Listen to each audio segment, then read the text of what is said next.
toxin. It's because it's only toxic if it's in the biosphere.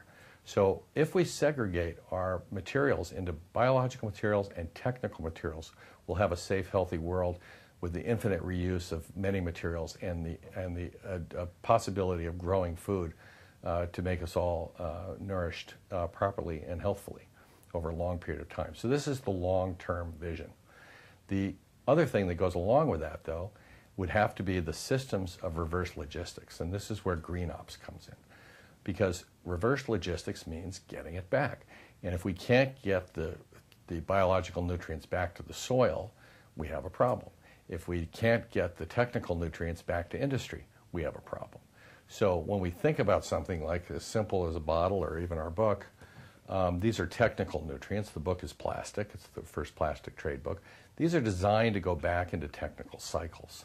And so we need to be able to get these back so that we can infinitely reuse them for human purpose. The last place they should be is floating around in the ocean somewhere. So that's a critical part of it.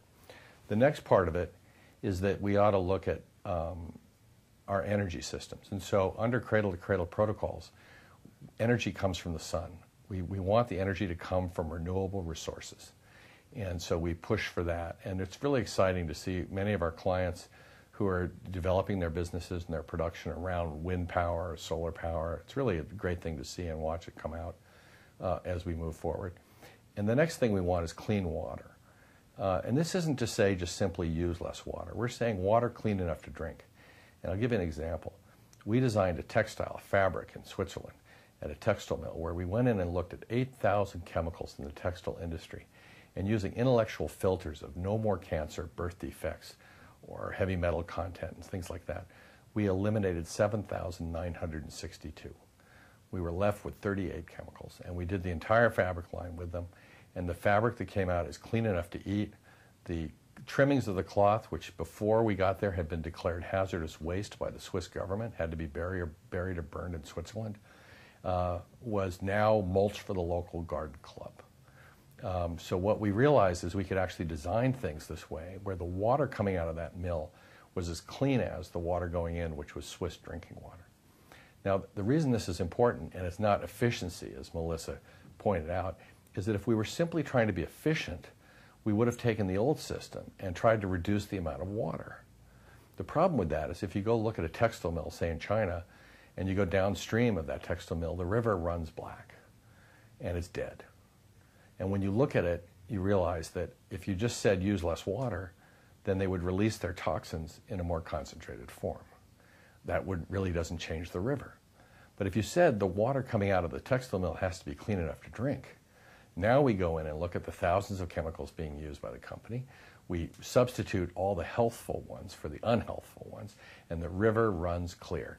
And the fish come back and the children can swim because we're loving all the species as we work forward through this new design process. So it's not about being more efficient with the wrong thing. It's about being more effective with the right thing. That's the fundamental question of cradle to cradle as we go forward. And when Jefferson was working out what the design of the federal government of the United States should be, he wrote a letter to James Madison because he thought the borrowing power of the federal government should be for only one generation at a time.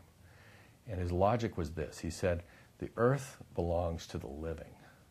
No man may by natural right oblige the lands he owns or occupies to debts greater than those that may be paid during his own lifetime.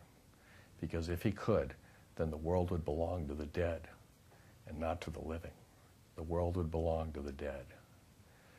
So what we're looking for is a world that belongs to the living. It's a world that loves all the children of all species for all time. It's a world that celebrates its delightful diversity, safety, health, justice, that it celebrates clean energy from the sun, clean water that we can all drink, clean soil that we can all use to grow our foods and play in, clean air that we can breathe. And it's done in a way that makes sense economically, that it's fair and distributed well around the world so that everyone gets to enjoy its prosperity, that it's beautiful and fun to be around and fun to do, and that it's enjoyed by everyone. This is a real design goal that we can use to make short-term decisions. And I think if we look at green ops, what we realize is that it's a critical part of that equation, because without the closing of cycles, we will have the destruction of the planet. With the closing of the cycles, we will have a continuous celebration of what it means to be alive. That was beautiful. That was very, very beautiful. We just got a couple questions from our Facebook viewers. Do you mind if we ask you a few? No, go ahead. Okay. Is the Chinese government, this is from Holly R., by the way, is the Chinese government still building 100 new cities for 1.5 million people each?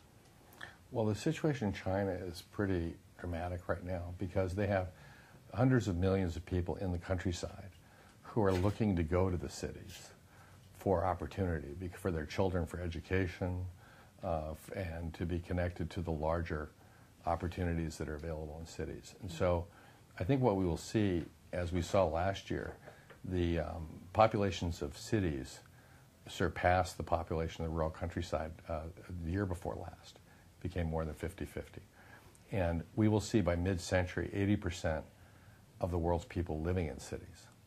So the Chinese are trying to deal with the fact that there's this massive migration. They're building enough housing in the next 10 years in China to essentially rehouse the United States. That's how big this is. Wow. If you can imagine. So it's a fundamental question. And the Chinese premier has said that if China continues its current urbanization at its current rate, they will lose 20% of their farmland by 2020. So the kinds of proposals we make are that they put the farms on the roofs of the city, and the whole cities could be covered with farms and things like that. And we could use the wastewater from the buildings to water the gardens. We could use the wastewater from the sewage treatment plants to grow bamboo, to make wood for doors and floors. We could use the sewage to create minerals, to remineralize and to resupport the biodiversity of the place, and build gardens and parks that celebrate the history of the biota of these various locations and things like that. So we need a whole new redesign. That sounds ideal. Is there a model in the works, or is that just a lofty thought? Right now, these are lofty thoughts, but I think we'll be sort of delighted and surprised as they wind their way into sort of common opportunity as we look in the future. Because even the World's Fair in Shanghai is about sustainable cities. Mm-hmm. So I think these issues and these images will come to the fore within the next year. That's great. Thank you for that. Thank you, Holly. Okay, we have another question. This one's from Cassie Seneth from Seattle. As a consumer, what is the first step I should take to get with the Cradle to Cradle program, and what should I look for in the products that I buy? Well, I would say it's a great question. And the first thing to do is to look forward to enjoying the whole process. So don't worry about it. Just engage it and think of things as biological or technical nutrients. So, composting becomes an important part of life. And so think about things that can go safely back to soil and let them get back to soil. Other things as like technical nutrients, think of them as things you want to use, but you might not want the packaging and things like that. So the starting point might be to inform the people selling you things that you really would prefer them to be like a cradle-to-cradle thing. And also keep your eye out, because this year, Michael Braungart and I will be releasing cradle-to-cradle strategy and certification into the public domain. So it becomes transparent and becomes a global standard. Mm-hmm. So over time, like we've seen with this bottle from Nestle Waters, you'll be able to look for the Cradle Cradle certified logo on a product. Great. That's what this means, the two interlocking C's, biological and technical cycles all integrated. So this you'll be able to look for that symbol, which means that the product has been designed to be safe in the biosphere